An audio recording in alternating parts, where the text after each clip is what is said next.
Congressman Paul Gosar is a Republican. He represents Arizona. He's called for the police to arrest illegal immigrants in attendance at tonight's speech.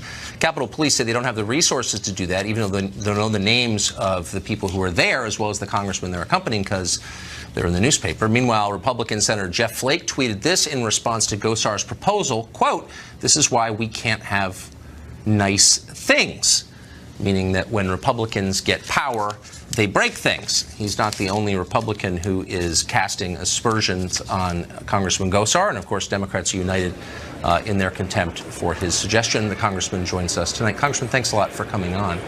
So let me just ask you a factual question first. It's my understanding that a lot of the people who are here illegally, brought by members of Congress tonight, are in fact protected by the president's, in effect, temporary amnesty that he gave them under DACA. Are there any that you know are in the chamber tonight who are actually in current violation of federal law? We don't know that, Tucker, because we don't know who's eligible and what's not, because what they did is they flouted it, saying I'm bringing an illegal to the State of the Union. So it just behooves us to actually know exactly who they are and actually if they were carrying identification. So, I mean, I can't get in. I'm a member of the press for 25 years. I can't just kind of walk into the Capitol building without identification. Were they able to do that? Well, here's the deal, is members of Congress, they were utilizing their office to bring those people in, and it wasn't getting the proper scrutiny. You know, we had an outpouring from across the country saying, if I go anywhere, I need an ID. Yeah. In fact, yesterday, Congress actually said if you're going to start a bank account with your own money, you had to have a valid ID. So once again, when you're flouting the law about illegals, you better have that proper identification. Otherwise, you don't belong here. Here's the hallowed halls and where we build laws. We ought to be upholding the laws predicated so that Americans see that no law we pass is above us or below us.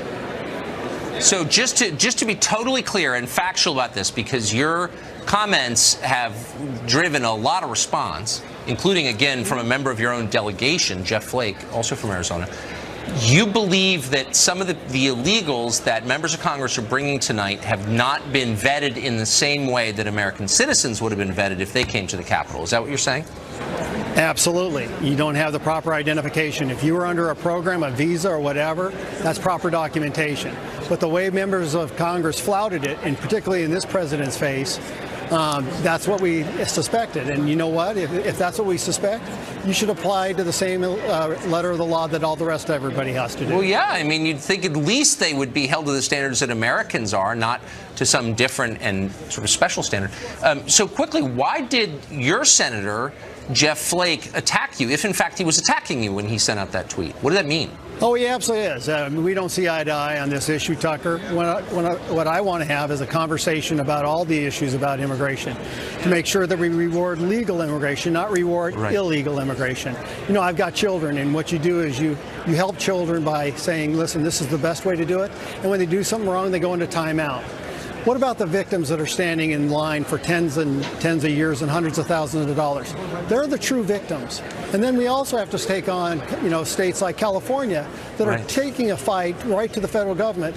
In my state, you can't be against 1070 and for California. We got to pick this fight. Me and the senator don't see eye to eye, and I don't take his crap.